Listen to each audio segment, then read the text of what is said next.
Hi, friends, and welcome to today's story. We'll be reading Anansi's Feast, an Ashanti tale. Anansi the spider is a greedy fellow. When he prepares a feast, he doesn't intend to share it.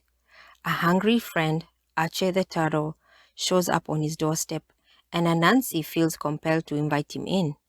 But crafty Anansi contrives, oh so politely, not to give Ache anything. Then Ache invites Anansi to dinner. It turns out Anansi isn't the only one who knows how to prepare a feast, or the only one with a trick or two up his sleeve. Let's read the story and find out what happens.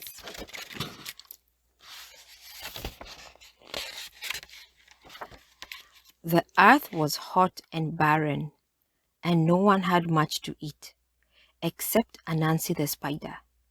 Before the drought, clever Anansi had stored away food from his farm, and now he decided to treat himself to a feast.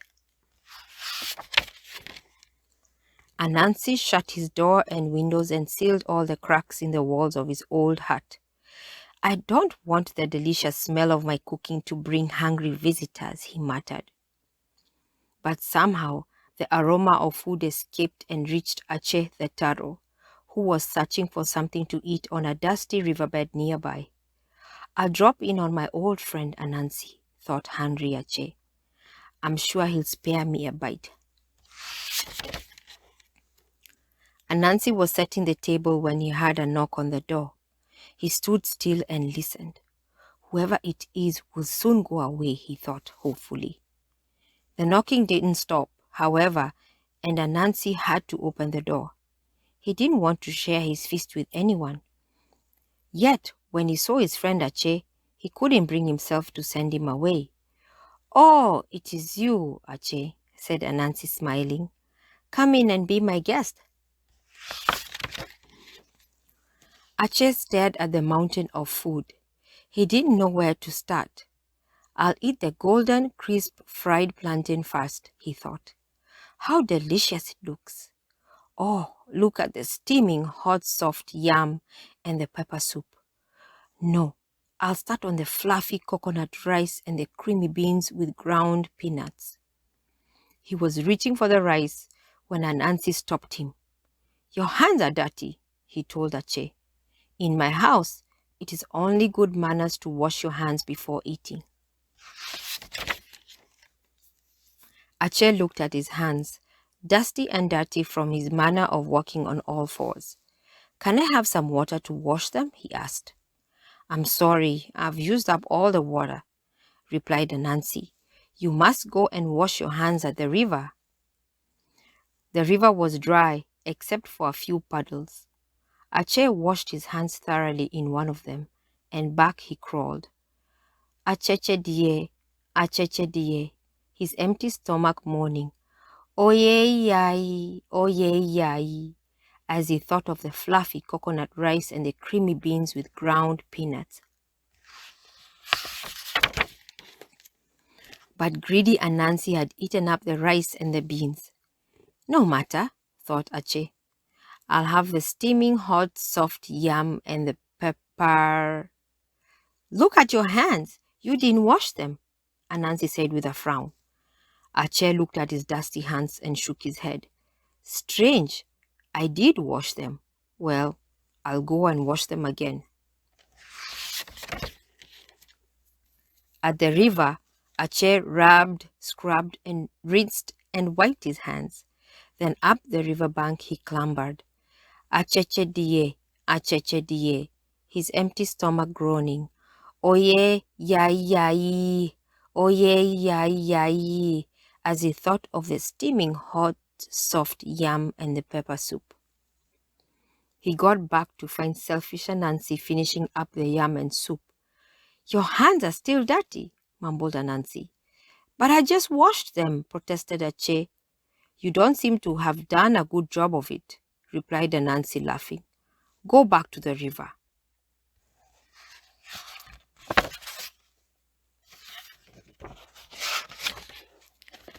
By the time Ache returned from the river, cunning Anansi had eaten all the food and was wearing a big, satisfied grin. Ache realized how Anansi had tricked him.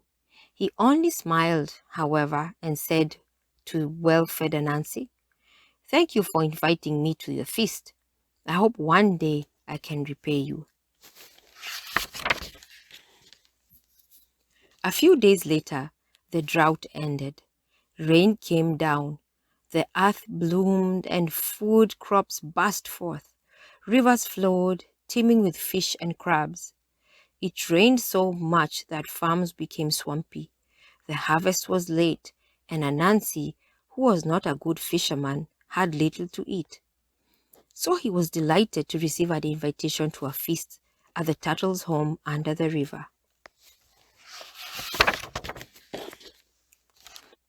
Hungry Anansi arrived at the river, dressed for the feast in a brilliant ceremonial robe. He climbed up a tall tree on the river bank. Then, straight as an arrow, he dived into the water. Bull, bull, bull, bull, he sank. He was too light to stay underwater though. And bull, bull, bull, bull, bull, he rose, floating back to the surface. He climbed higher on the tree and dived again. Bull, bull, bull, bull, bull, he sank. Bull, bull, bull, bull, bull, he rose. Then Anansi had an idea. "I know how I can get to the feast," he exclaimed. He filled the enormous pockets of his robes with pebbles from the beach. Then he climbed to the very top of the tree and came streaking down. Bull, bull, bull, bull, bull, he sank. Bull, bull, bull, bull, bull, he sank down to the feast. Ache was seated at a table laden with plump mounds of juicy, tender crab meat, dressed in a brilliant ceremonial robe of his own. With his heavy shell, he had no trouble staying down. The turtle noticed the bulging weight of pebbles in Anansi's pockets and touched the spider's robe admiringly. "What a beautiful robe," he said and smiled. "But I suggest you take it off before we eat." "What?" cried Anansi. "In my house," Ache said sweetly, "it is only good manners to take off your robe before eating." And he began to slip out of his own robe. Anansi couldn't let Ache think he was an ill-mannered guest. Reluctantly, he took off his robe, and although he tried hard to cling to the table, bull, bull, bull, bull, bull, he rose. Bull, bull, bull, bull, bull, he rose back to the surface. Unable to return to the feast without his heavy robe, Anansi sat shivering on the bank, his empty stomach wailing, "Oh yay, yay, yay, yay! Oh yay, yay, yay, yay!" as he thought of the plump mounds of juicy, tender crab meat. Sometime later, well-fed Ache walked out of the river. "Acheche diye, acheche diye." With a big, satisfied grin, he came to squat alongside his old friend Anansi. "What a delicious feast that was," said Ache, rubbing his full belly with pleasure. "Thank you so much for coming. The meal would not have been the same without you. Let's make sure we have another feast soon." The end. I hope you enjoyed today's story, and I hope to see you on the next one. Bye for now. Please like, share, and subscribe for more awesome stories. Thank you.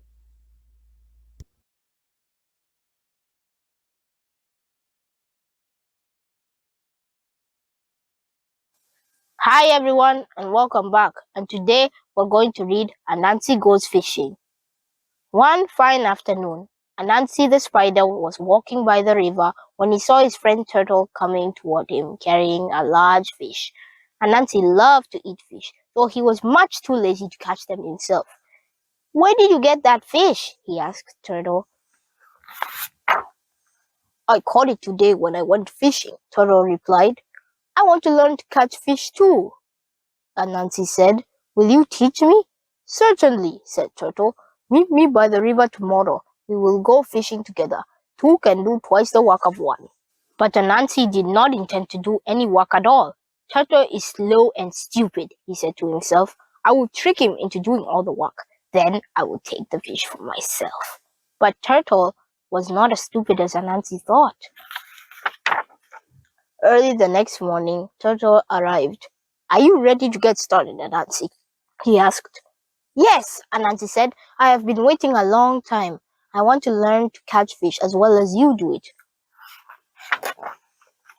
First, we make a net, said Turtle. Net making is hard work. When I do it myself, I work and get tired. But since there are two of us, we can share the task. One of us can work while the other gets tired. I don't want to get tired, Anansi said. I'll make the net. You can get tired. All right, said Turtle. He showed Anansi how to weave a net. Then he lay down on the riverbank. This is hard work, Anansi said. I know, said Turtle, yawning. I'm getting very tired. Anansi worked all day weaving the net. The harder he worked, the more tired Turtle grew. Turtle yawned and stretched, and finally he went to sleep. After many hours, the net was done. Wake up, Turtle, Anansi said. The net is finished. Turtle rubbed his eyes. This net is strong and light. You are a fine net maker, Anansi. I know you worked hard because I am very tired. I am so tired I have to go home and sleep. Meet me here tomorrow. We will catch fish then. The next morning, Turtle met Anansi by the river again. Today, we are going to set the net in the river, Turtle said. That is hard work. Yesterday, you worked while I got tired. So today, I'll work while you get tired. No, said Anansi. I would rather work than get tired. All right, said Turtle. So while Anansi worked hard all day setting the net in the river, Turtle lay on the riverbank, getting so tired he finally fell asleep. Wake up, Turtle, Anansi said hours later. The net is set. I'm ready to start catching fish. Turtle yawned. Oh, I'm too tired to do any more today, Anansi. Meet me here tomorrow morning. We'll catch fish then. Turtle met Anansi on the riverbank the next morning. I can hardly wait to catch fish, Anansi said. That's good, Turtle replied. Catching fish is hard work. You worked hard these past 2 days, Anansi. I think I should work today and let you get tired. Oh no, said Anansi. I want to catch fish. I don't want to get tired. All right, said Turtle. Whatever you wish. Anansi worked hard all day pulling the net out of the river while Turtle lay back, getting very, very tired.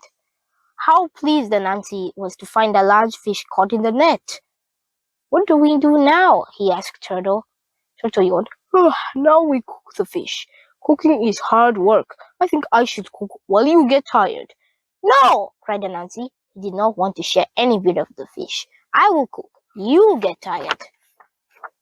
While Turtle watched, Anansi built a fire and cooked the fish from head to tail. That fish smells delicious, Turtle said. You are a good cook, Anansi, and you worked hard. I know because I am very, very tired. Now it is time to eat the fish. When I eat by myself, I eat and get full. Since there are two of us, we should share the task. One of us should eat while the other gets full. Which do you want to do? I want to get full, Anansi said, thinking only of his stomach. Then I will eat. Turtle began to eat while Anansi lay back and waited for his stomach to get full. Are you full yet? Turtle asked Anansi. Not yet. Keep eating. Turtle ate some more. Are you full yet? No. Keep eating. Turtle ate some more. Are you full yet? Not at all, Anansi said. I'm as empty as when you started.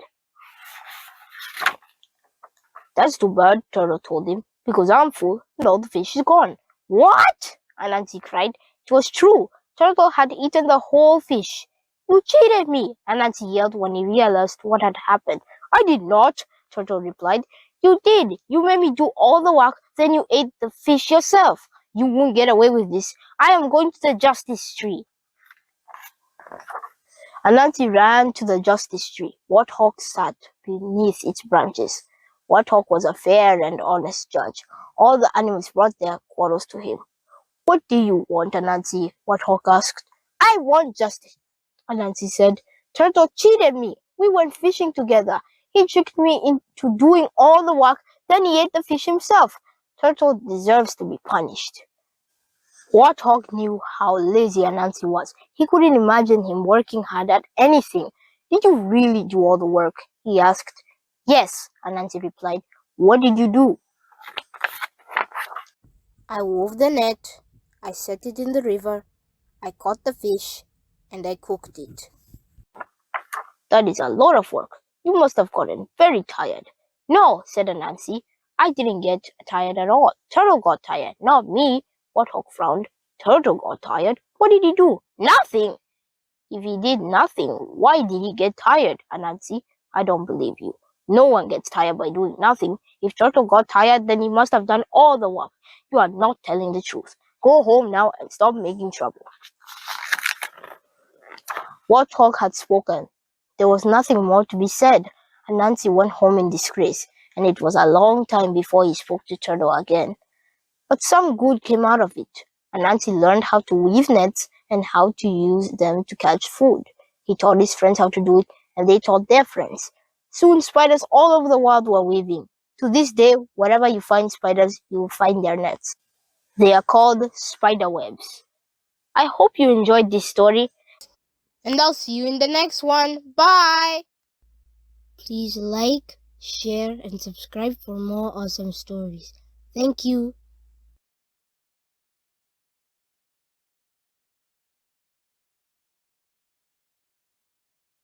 Hi everyone, and welcome back. Today we are going to be reading Anansi and the Magic Stick.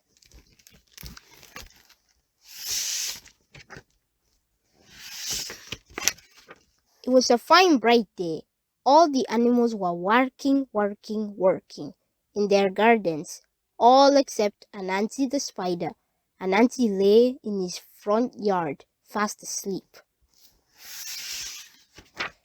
Warthog, lion, and zebra came walking by.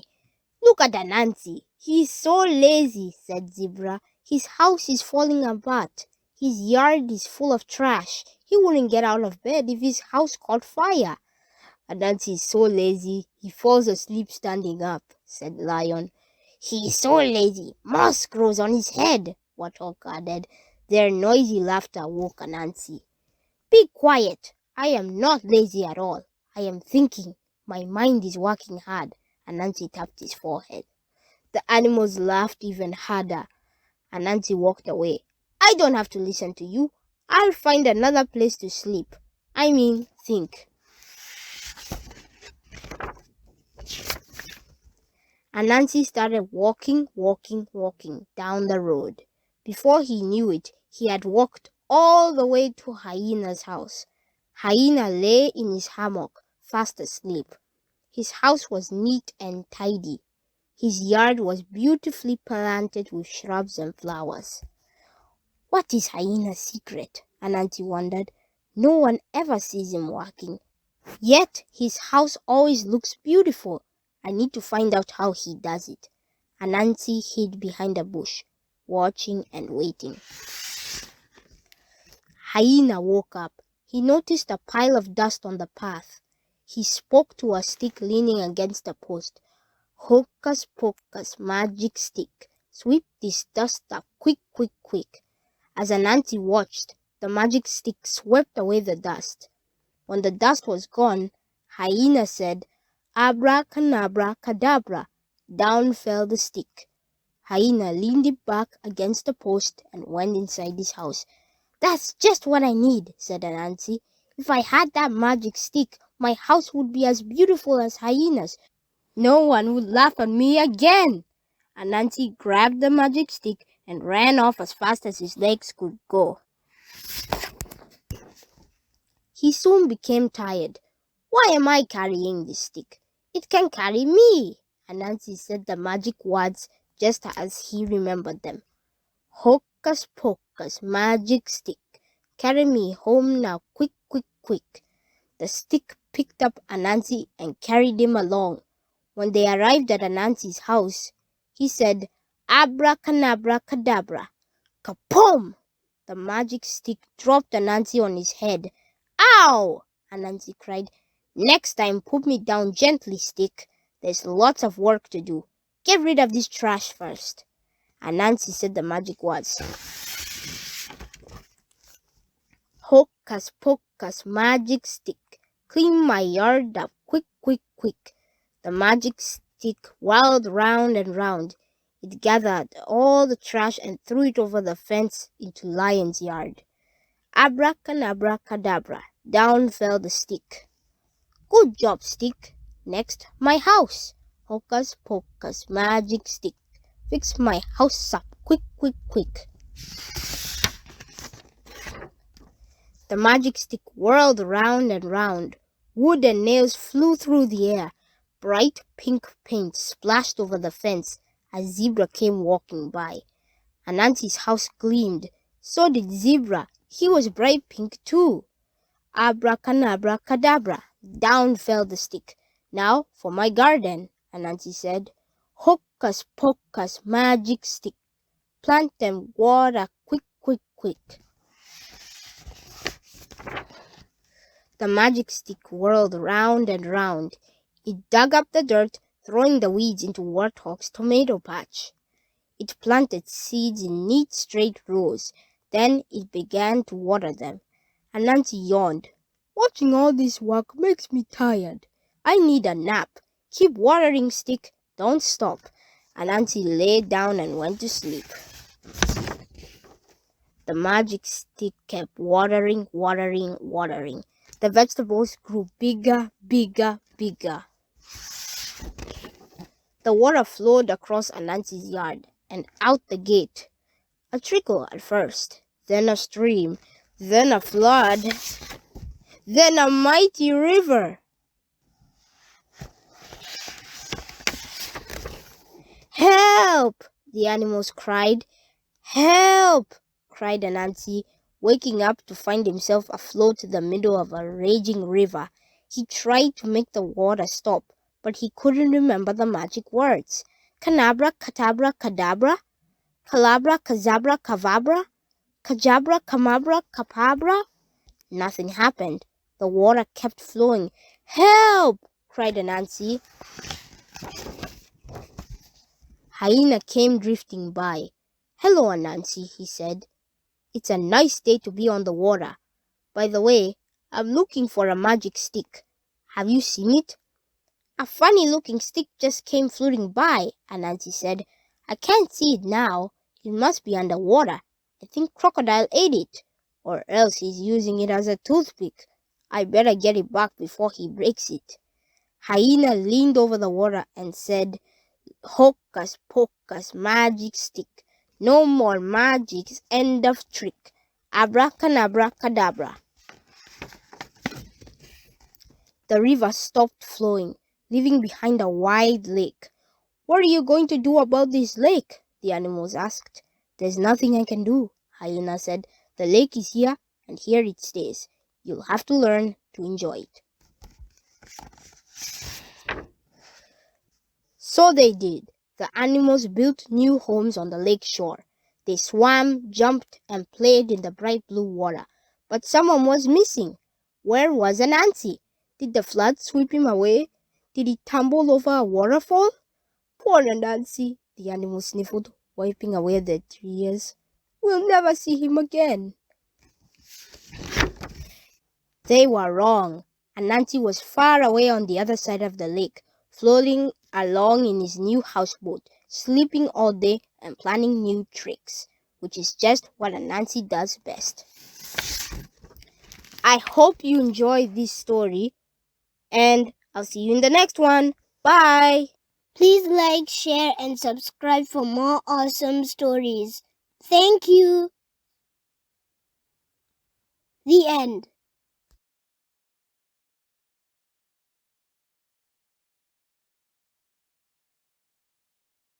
Hi everyone and welcome back. And today we're going to read Anansi and the Moss-Covered Rock. Once upon a time, Anansi the spider was walking through the forest when something caught his eye. It was a strange moss-covered rock. "How interesting," Anansi said. "Isn't this a strange moss-covered rock?" Kapom! Everything went black. Down fell Anansi senseless. An hour later, Anansi woke up. His head was spinning. He wondered what had happened. I was walking along the path when something caught my eye. I stopped and said, "Isn't this a strange moss-covered rock?" Kapom! Down fell Anansi again. But this time, when he woke up an hour later, he knew what was happening. "Aha!" said Anansi. "This is a magic rock. And whenever anyone comes along and says the magic words, 'Isn't this a strange hmm, down he goes." "This is a good thing to know," said Anansi, "and I know just how to use it." So Anansi went walking through the forest until he came to Lion's house. Lion was sitting on his porch. At his feet was a great pile of yams. Anansi loved yams, but he was too lazy to dig them up himself. Anansi said to Lion, "Hello, Lion. It is very hot today. Don't you think so?" "Yes, Anansi," said Lion. "It is terribly hot." "I am going for a walk in the cool forest," said Anansi. "Would you like to come?" "I certainly would," said Lion. So Lion and Anansi went walking through the forest. After a while, Anansi led Lion to a certain place. "Lion, do you see what I see?" "Oh, yes, Anansi," said Lion. "Isn't this a strange moss-covered rock?"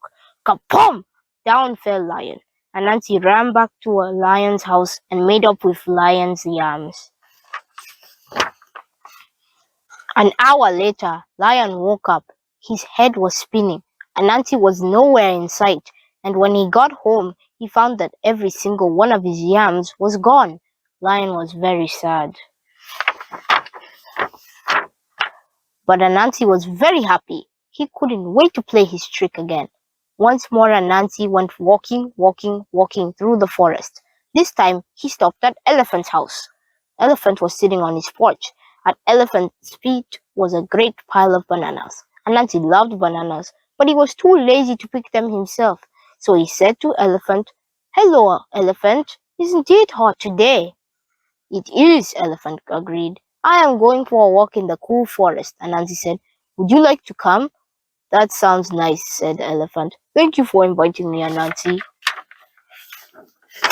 So Anansi and Elephant went walking through the forest. After a while, Anansi led Elephant to a certain place. "Elephant, look, do you see what I see?" Elephant looked.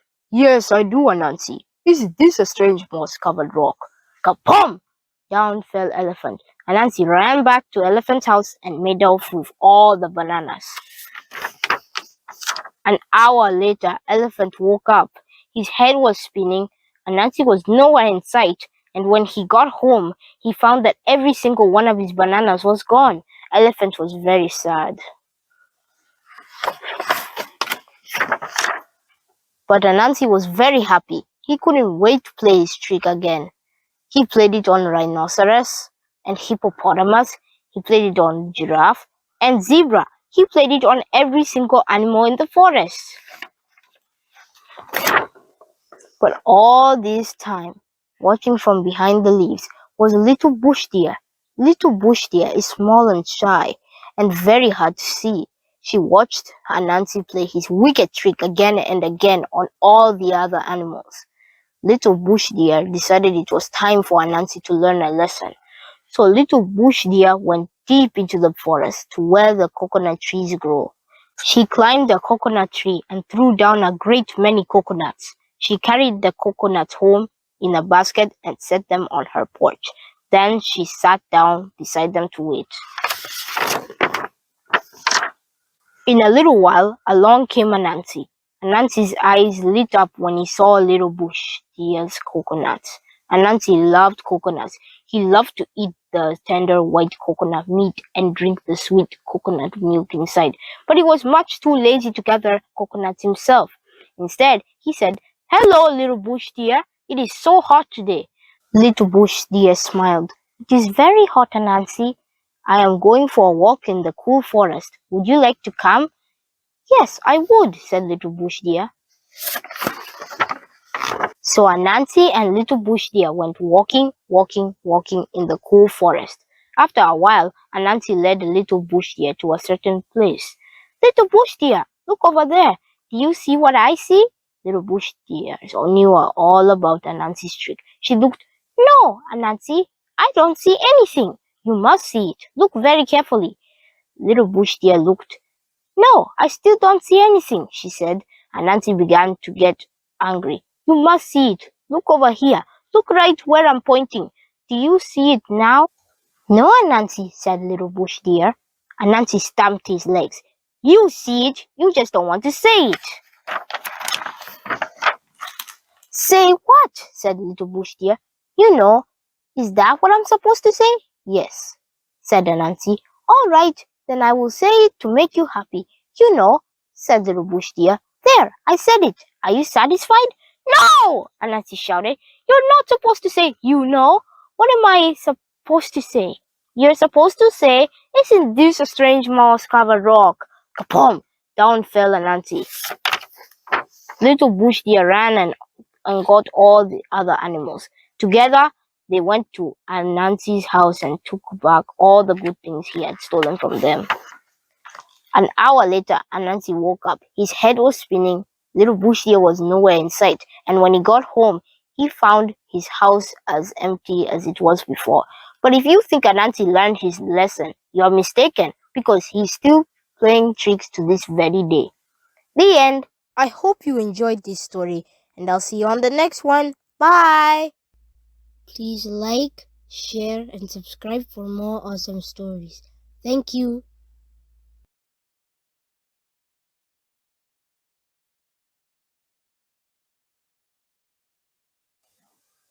Hi everyone, welcome back.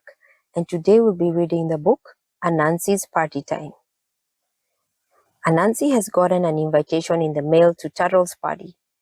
Turtle must have forgiven Anansi for the mean prank Anansi played on him. Or has he? Is Anansi in for a treat or a trap? Let's find out. Turtle and Anansi went fishing together. Turtle played a trick on Anansi. Anansi did not forget. He waited a long time to get even. Months later, long after Turtle had forgotten about the trick, a letter from Anansi appeared in his mailbox. The letter said, Dear Turtle, I'm having a party, and you're invited.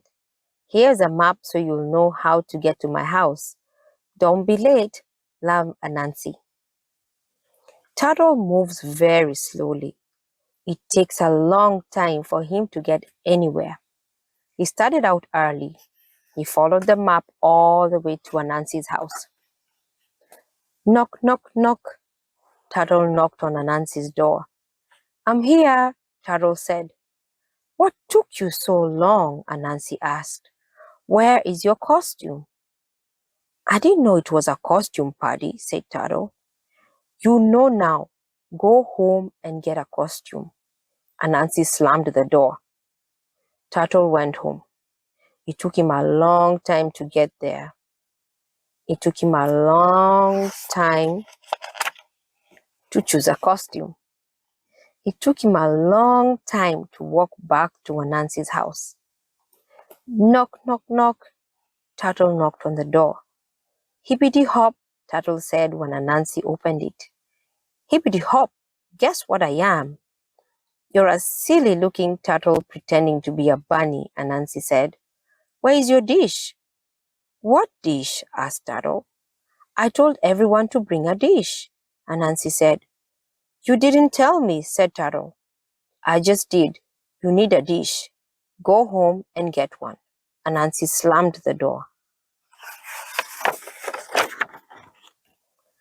Turtle went home again. It took him a long time. It took him a long time to choose a dish. He carried it back to Anansi's house. Knock, knock, knock. Turtle knocked on the door. I brought a dish. Can I come in? Turtle asked Anansi. Anansi looked at Turtle's dish. Don't you know anything, Turtle? Bring a dish means bring something for everyone to eat. Nobody can eat that plate. Go home and put something on it. Turtle turned around and went home again. He found his favorite recipe, chocolate turtles. When the chocolate turtles cooled, he put them on the dish and carried them back to Anansi's house. Knock, knock, knock. Turtle knocked on the door. Look, Anansi, I have a costume, I have a dish, I have made chocolate turtles. Can I come to the party now? The party's over. Everybody went home, Anansi said. But thank you for the chocolate turtles. They look delicious. I'll eat them tomorrow. Anansi slammed the door. Turtle heard him laughing on the other side. Poor Turtle, what a doofus. I've been tricked, said Turtle.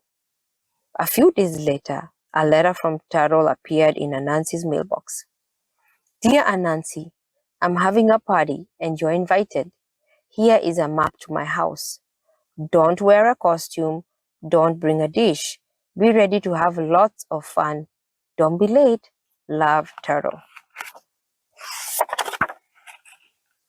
Hooray! A party! Anansi exclaimed. On the day of the party, he set out for Turtle's house. He followed them up to the river. Turtle's house is underwater. I will have to swim. Anansi took a deep breath and jumped into the river. Splosh! He went to the bottom. Foom! He floated up to the top. I forgot the spiders float, said Anansi. How can I get to Turtle's party if I can't get to the bottom of the river? Just then, he saw Crab walking by. Hello, Crab, said Anansi. Are you going to Turtle's party? You bet, Crab said. Everybody's going. Can I ride on your back? Asked Anansi. Get on. Hold tight to my shell. Anansi climbed onto Crab's back. He held onto the points of Crab's shell with all 8 legs. Soon they arrived at Turtle's house. Turtle opened the door. Hello, Crab. Hello, Anansi. The party's just starting. Everybody was having fun. Crab waved to his friends. Anansi didn't wave to anybody. I'm holding tight to Crab so I don't float, he explained. Would you like some punch? Asked Otter. Sure, said Crab. Not for me, said Anansi. I'm holding on. How about cake and ice cream? Asked Hippo. Nope, said Anansi. I'm holding on. Can I have it? Asked Crab. He ate 2 portions of cake and ice cream, his own and Anansi's. This party sure is fun, said Crab. Phooey, said Anansi. This party wasn't fun for him. He couldn't drink punch. He couldn't eat cake or ice cream. He couldn't even wave to his friends. All he could do was hold on. Attention, everybody, said Turtle. Let's play mystery animal. I'm thinking of an animal who's here at the party. Whoever guesses who it is wins a prize. Ooh, I'm great at games. I'm going to win, said Crab. Be quiet so I can hear the clues, Anansi said. Turtle read the first clue. Clue number 1. The mystery animal is very small. Ooh, I know, said Crocodile. It's me. I was small when I was a baby. But you're not small now, said Anansi. Next clue. Clue number 2, said Turtle. The mystery animal is very clever. Ooh, that's me, yelled Hippo. I'm clever. No way, said Anansi. You're not small either. Are there any more clues? Last one, said Turtle. The mystery animal spins a web. Ooh, I know, Anansi shouted. It's me. That's right, said Turtle. Anansi wins the prize. 8 balloons. Oh no, yelled Anansi. I don't want balloons. They'll make me float. I'll take them, said Crab, holding out his claw. Phoom! Up and up they went, up through the water, up through the air, up through the sky until they came to the moon. The balloons went pop. Anansi and Crab floated down to the moon. Crab looked at blue earth far below. How will we get back? He asked. Don't worry. I always think of something, said Anansi. On nights when the moon is full, you may look up and see shapes on the moon's surface. Some say it's a crab, some say it's a spider. Will Anansi and Crab ever get back? What do you think? The end. I hope you enjoyed this story, and we hope Anansi found his way back to Earth. And I'll see you on the next one. Please like, share, and subscribe for more awesome stories. Thank you.